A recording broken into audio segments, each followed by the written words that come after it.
Adelaide ഓവലിൽ സമാപിച്ച India Australia രണ്ടാം ടെസ്റ്റിനിടെ Travis ഹെഡുമായി തർക്കിച്ചതിന് Muhammad സിറാജിനെതിരെ നടപടി വന്നിരിക്കുകയാണ്. അന്താരാഷ്ട്ര ക്രിക്കറ്റ് കൗൺസിൽ സിറാജിന് മാച്ച് ഫീയുടെ 20% പിഴ ചുമത്തിയിട്ടുണ്ട്. ഒരു ഡീമെറിറ്റ് പോയിന്റും ചുമത്തിയിരിക്കുകയാണ്. ട്രാവിസ് ഹെഡിനെതിരെ പിഴ ശിക്ഷയില്ല, പകരം ഒരു ഡീമെറിറ്റ് പോയിന്റ് ഹെഡിന്റെ അക്കൗണ്ടിൽ ചേർത്തിട്ടുണ്ട്. അഡ്ലൈഡ് ടെസ്റ്റ് മത്സരം അവസാനിച്ച് ഒരു ദിവസം കഴിഞ്ഞപ്പോൾ ICC വിവാദ സംഭവം വിലയിരുത്തി നടപടി സ്വീകരിക്കുകയായിരുന്നു. മത്സരത്തിന് ശേഷം ഇരു താരങ്ങളും തങ്ങളുടെ കുറ്റങ്ങൾ സമ്മതിച്ചതായി ICC അറിയിച്ചു. രണ്ടാം ടെസ്റ്റിലെ ഒന്നാം ഇന്നിംഗ്സിൽ ട്രാവിസ് ഹെഡ് പുറത്തായ ശേഷമായിരുന്നു ഇരുവരും തമ്മിൽ വാഗ്വാദമുണ്ടായത്. അഡ്ലൈഡിൽ സെഞ്ചുറി നേടിയിരുന്നു ഹെഡ്. 141 പന്തിൽ 140 റൺസ് നേടിയ ട്രാവിസ് ഹെഡിനെ മനോഹരമായ ഒരു ഇൻസ്വിംഗ് യോർക്കറിലൂടെയാണ് സിറാജ് പുറത്താക്കിയത്. മത്സരത്തിൽ 10 വിക്കറ്റിനാണ് ഇന്ത്യ പരാജയപ്പെട്ടത്. തുടർന്ന് സിറാജ് ഹെഡിനെ രൂക്ഷമായി നോക്കുകയും പവലിയനിലേക്ക് വഴി കാണിക്കുകയും ചെയ്യുന്നത് വീഡിയോയിൽ കാണാം.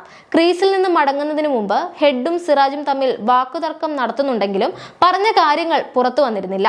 വെൽ ബൗൾഡ് എന്നാണ് പറഞ്ഞതെന്നും സിറാജാണ് പ്രകോപനം സൃഷ്ടിച്ചതെന്നും അതോടെയാണ് തനിക്ക് മറുപടി പറയേണ്ടി വന്നതെന്നും മത്സരശേഷം ഹെഡ് പറഞ്ഞിരുന്നു. എന്നാൽ ഹെഡ് അഭിനന്ദിക്കുകയല്ല, അപഹസിക്കുകയായിരുന്നുവെന്നും അതുകൊണ്ടാണ് അങ്ങനെ പ്രതികരിച്ചതെന്നും പിറ്റേ ദിവസം മത്സരത്തിന് മുമ്പായി സിറാജും പ്രതികരിച്ചു.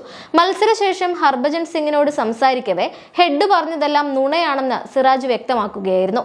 നന്നായി പന്തെറിഞ്ഞുവെന്ന് ഹെഡ് പറഞ്ഞതേയില്ലെന്നും താൻ വിക്കറ്റ് നേട്ടം ആഘോഷിച്ചപ്പോൾ അദ്ദേഹം മോശം പദങ്ങൾ ഉപയോഗിച്ചുവെന്നും അതോടെ താനും തിരിച്ചടിച്ചുവെന്നും നന്നായി ആസ്വദിച്ചുകൊണ്ട് തന്നെയാണ് കളിയിലുടനീളം പന്തെറിഞ്ഞതെന്നും സിറാജ് പറഞ്ഞിരുന്നു.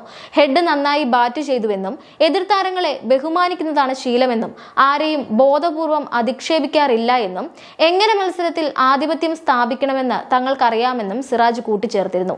ഇതിനു പിന്നാലെ താൻ ആദ്യം പറഞ്ഞത് തെറ്റാണെന്നും സിറാജിനെ അധിക്ഷേപിച്ചതായും ട്രാവിസ് ഹെഡ് തുറന്നു സമ്മതിക്കുകയുണ്ടായി. തങ്ങൾക്കിടയിൽ തർക്കങ്ങൾ ഒന്നുമില്ലെന്നും എല്ലാം അടഞ്ഞ അധ്യായമാണെന്നും സൗഹൃദം തുടരുമെന്നും ഹെഡ് വ്യക്തമാക്കിയിരുന്നു. ഇതിനു പിന്നാലെയാണ് നടപടി വരുന്നത്. ICC പെരുമാറ്റച്ചട്ടത്തിലെ ആർട്ടിക്കിൾ 2.5 ലംഘിച്ചതിന് കുറ്റക്കാരനാണെന്ന് കണ്ടെത്തിയതിനെ തുടർന്നാണ് സിറാജിന് മാച്ച് ഫീയുടെ 20% പിഴ ചുമത്തിയതെന്ന് ICC പത്രക്കുറിപ്പിൽ വ്യക്തമാക്കിയിട്ടുണ്ട്. ഒരു ഡീമെറിറ്റ് പോയിന്റും സിറാജിന്റെ അക്കൗണ്ടിൽ ചേർത്തിട്ടുണ്ട്. ബാറ്റർ പുറത്താകുമ്പോൾ മോശമായ പദപ്രയോഗം, പ്രവൃത്തി, അംഗവിക്ഷേപം, പ്രകോപനം ഉണ്ടാക്കുന്ന തരത്തിലുള്ള രൂക്ഷമായ ആഘോഷം എന്നിവ കുറ്റകരമാണെന്ന് ആർട്ടിക്കിൾ 2.5 പറയുന്നുണ്ട്. രണ്ടാം ടെസ്റ്റ് പൂർത്തിയായ ശേഷം സിറാജും ഹെഡും ആലിംഗനം ചെയ്യുകയുമുണ്ടായി. ഹെഡായിരുന്നു പ്ലെയർ ഓഫ് ദി മാച്ച്. ഓസ്ട്രേലിയക്ക് വേണ്ടി 140 റൺസ് അദ്ദേഹം അടിച്ചുകൂട്ടി. 10 വിക്കറ്റിന് ഓസീസ് ജയിക്കുകയും ചെയ്തു. മൂന്നാം ടെസ്റ്റ് ഡിസംബർ 14 മുതൽ 18 വരെ ബ്രിസ്ബനിലാണ് അരങ്ങേറുക.